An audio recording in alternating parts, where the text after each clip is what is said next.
We've got his name and we've got his number, and he takes our calls, thank goodness. Dave Dulio, the director of the Center for Civic Engagement at Oakland University in Rochester, Michigan, professor in the Political Science Department, where leaders don't just meet expectations, they shatter them.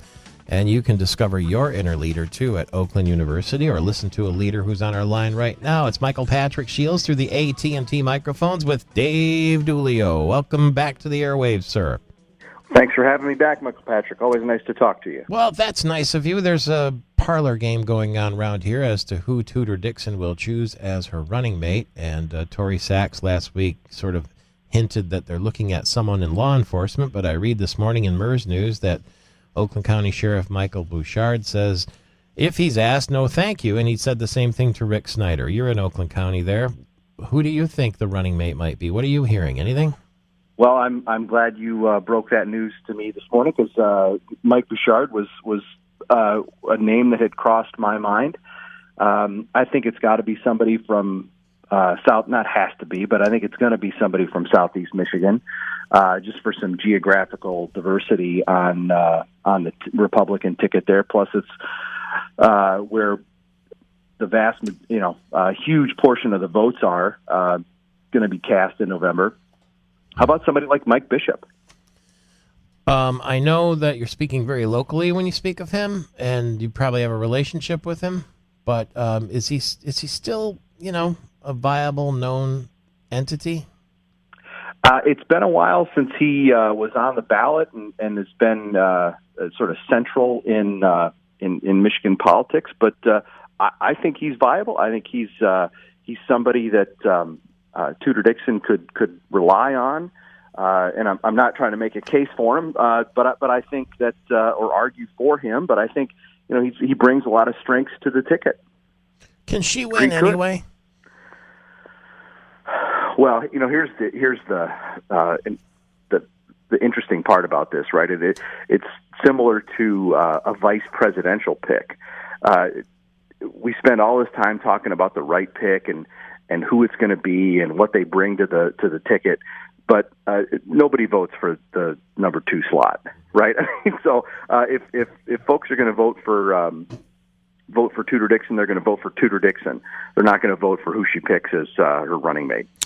I thought, by the way, I just handed a note that Mike Bishop said that he would consider joining the ticket because public service is in his blood, and any chance he has to add value, he finds it alluring, is the word that he used, for what it's worth. Oh, gosh, like moths to the flame. But you know what? I thought, and I'm not a CPAC kind of person, but I thought the comments that Tudor Dixon made down in Dallas when she says simply that the governor's been riding with Biden and driving the state off a cliff is a pretty simple message there, too. And then she went on to say that the governor ruled by fear when courage was what was needed during the pandemic.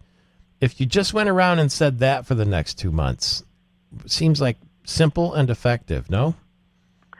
I think it could be.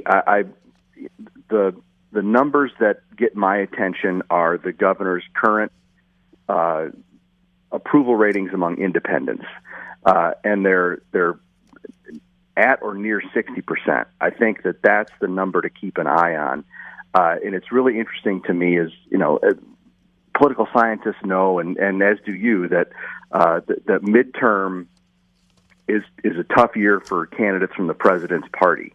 But what is interesting in this case is and you're seeing Tudor Dixon and the Dixon campaign try to counter this, but so far, Gretchen Whitmer is not tainted by Joe Biden.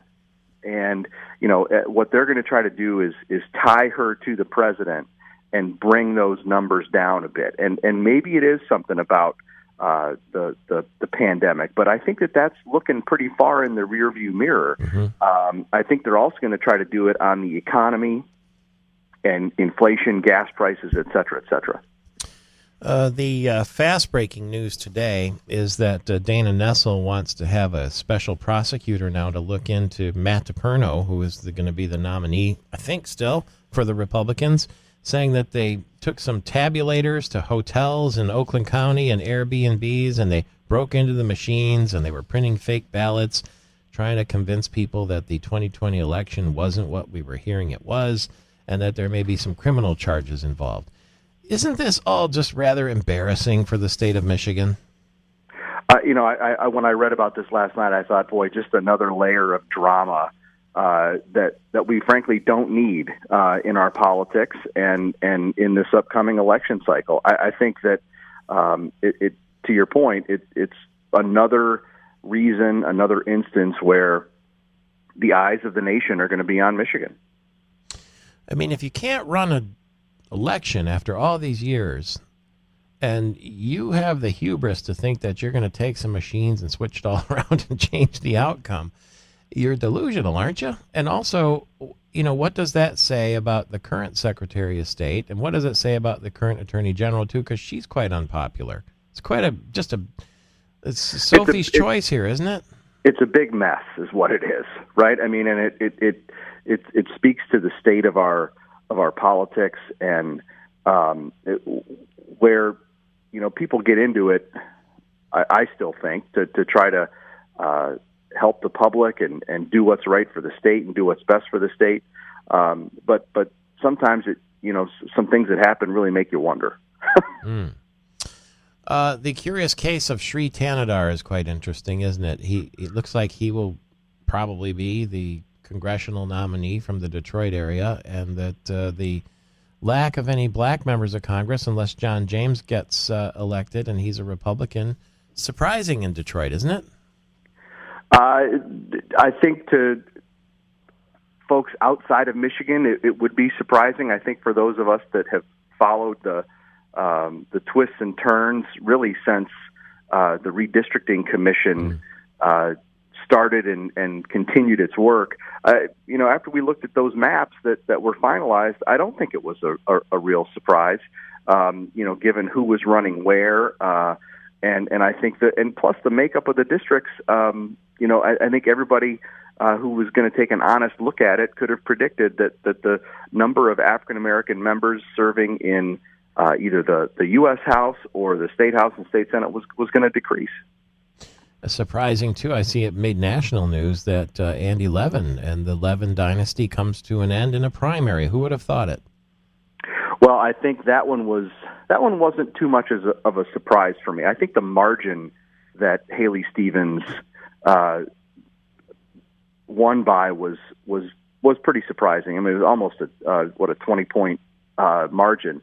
But given a couple of different things, one, the fact that Haley Stevens' current district makes up so much more of the new 11th than Andy Levin's current district. I think that was a big factor.